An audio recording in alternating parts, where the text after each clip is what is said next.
Saya seorang wanita usia 29 tahun yang qadarullah kena penyakit langka sejak kecil, di mana keadaan saya semakin menurun secara perlahan-lahan, dan sejauh ini di dunia medis belum ada obatnya, baru tahap diteliti di dunia ini. Iman saya sering naik turun, berusaha menerima dan tambah atas takdir Allah dan mengalihkan dengan mempelajari agama ini. Namun tidak jarang saat saya berdoa, saya juga sekaligus marah kepada Allah. Hingga saat ini selalu meminta diberi hikmah atas ketetapan ini dan menyaksikan hadis yang mengatakan setiap penyakit ada obatnya. Saya sering berandai-andai sekiranya saya tidak ditimpa hal ini, banyak hal yang bisa saya lakukan.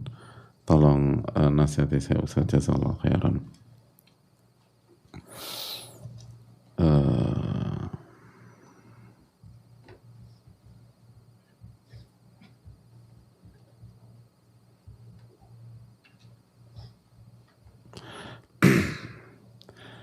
Alhamdulillah afana mimma ibtalaha bihi wa faddalana ala katsirin mimman khalaqa tafdila. Dan semoga Allah SWT memberikan kesembuhan atau yang terbaik buat beliau yang bertanya, dan semoga Allah SWT meningkatkan atau meninggikan derajat beliau melalui rasa sakit ini dan memberikan taufik agar beliau bisa bersabar. Dan semoga beliau mendapatkan pahala yang sangat luas dari sisi Allah SWT dan diampuni segala khilaf. Amin ya rabbal alamin. Untuk yang bertanya, kita harus camkan baik-baik bahwa al khairu khiratullah.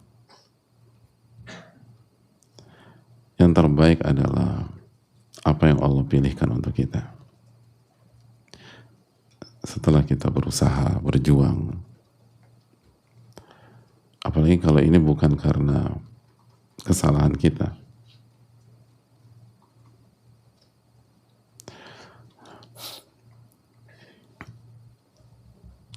Jadi penyakit yang bukan merupakan kesalahan kita atau segala macam, kita langsung mulai dari lahir misalnya, maka jelas kita harus camkan baik-baik bahwa yang terbaik adalah pilihan Allah Subhanahu wa taala. Al khairu khiratullah. Yang terbaik adalah pilihan Allah Tabaraka wa taala. Dan kita ingat surat Al-Baqarah 216. Wa asan takrahu syai'an wa huwa khairul lakum. Wa asan tuhibbu syai'an wa huwa syarrul lakum. Wallahu ya'lam wa antum la ta'lamun. Sejadi yang kalian tidak sukai itu yang terbaik buat diri kalian. Yang kalian benci itu yang terbaik buat diri kalian. Dan bisa jadi yang kalian sukai itu justru buruk buat kalian.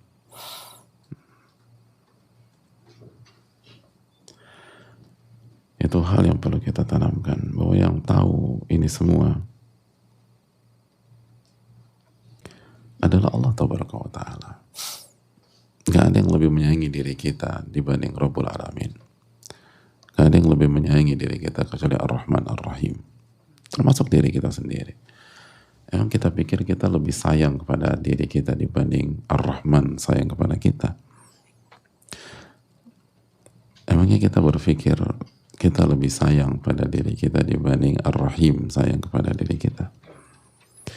Apakah kita lebih baik mengurus diri kita dibanding Al-Muhsin yang maha baik dalam mengurus diri kita?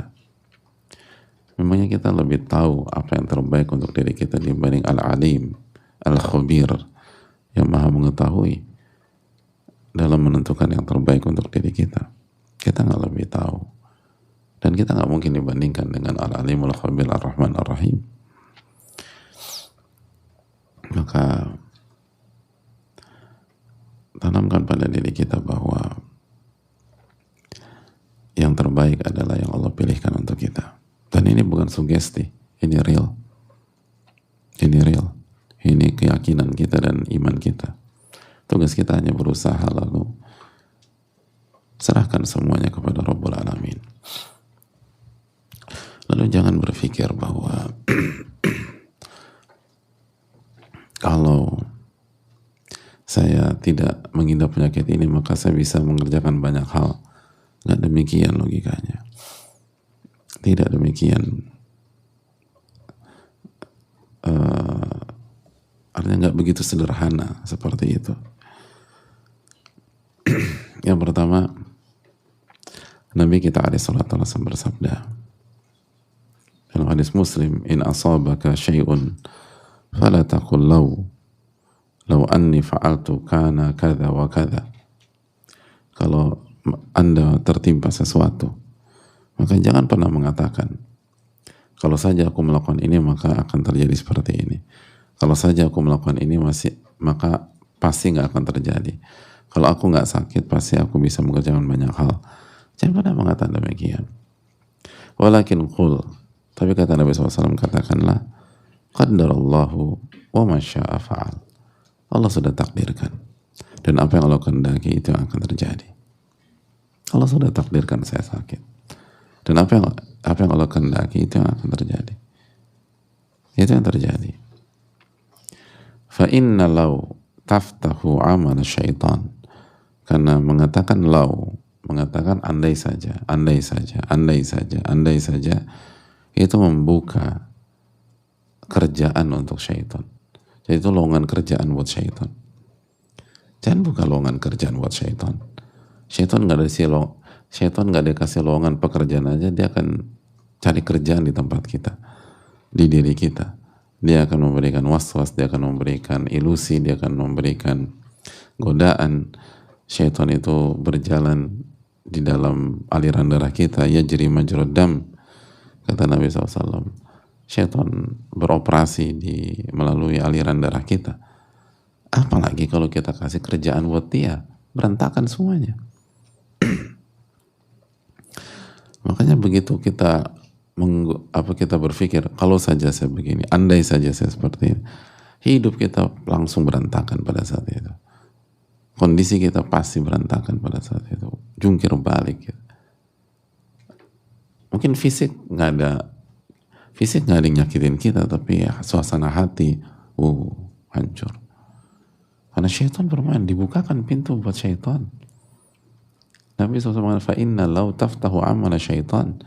Law itu membuka kerjaan buat syaitan. Syaitan dikasih kerjaan, ya disikat kita, hadirin. Dihabisi kita. Dibuat ilusi yang membuat kita kayak percaya dengan itu semua. Katakan qaddarallahu ma syaa fa'al. Allah telah takdirkan, dan apa yang Allah kehendaki itu yang terjadi. Makanya Imam Nawawi rahimahullah ketika menjelaskan hal ini, beliau katakan, law yulqi fil qalbi mu'aradatal qadar wa yuwaswisu bihi syaitan. Kalau kita sudah bicara andai saja, itu membuat hati ini menggugat takdir dan memberikan kesempatan syaitan memberikan was-was kepada kita. Dan ketika kita menggugat takdir, berarti iman kita bermasalah, karena takdir adalah rukun iman yang ke-6. Itu syarat jadi orang beriman. Itu rukun yang ke-6. Dan mengatakan lau atau andai saja, kenapa saya begini? Itu menodai iman kita kepada Allah. Karena itu mu'aradatu al-qadar. Itu menggugat takdir, membantah takdir, upaya untuk ke arah sana. Begitu juga disampaikan Al-Qadhi Iyad, kata beliau, ucapan lau yudhiru ta'an 'ala al-qadar wa yufdi bil 'abdi ila tarki ridha bima aradahu Allah. Ucapan andai saja, kenapa begini, kenapa begitu, Allah ini, itu mencela takdir, itu serangan terhadap takdir. Ta'an ta'an itu dalam bahasa Arab secara etimologi misalnya tusukan, jadi serangan terhadap takdir. Bahaya itu, serangan terhadap takdir, serangan terhadap iman kepada takdir. Makanya orang bisa gila kan ketika membuka pintu ini. Serius. Orang kalau apa namanya membuka pintu ini, andai saja saya begini, andai saja, oh itu dia bisa terpuruk, dia bisa puasa bicara, dia bisa menyendiri, dan sebagian jadi gangguan jiwa diri. Karena ini fondasi kita dalam hidup. Iman kepada takdir adalah obat yang paling mujarab terhadap mental illness.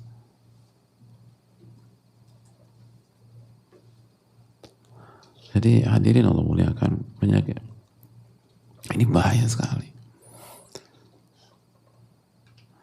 Dan yufdi bil abdi ila tarki ridho bima aradahullah, dan membuat seorang hamba itu nggak ridho terhadap apa yang Allah inginkan.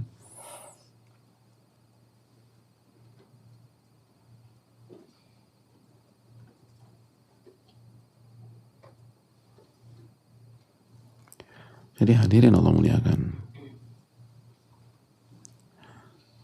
jadi begitu hamba nggak ridho terhadap takdir Allah, semua menjadi masalah.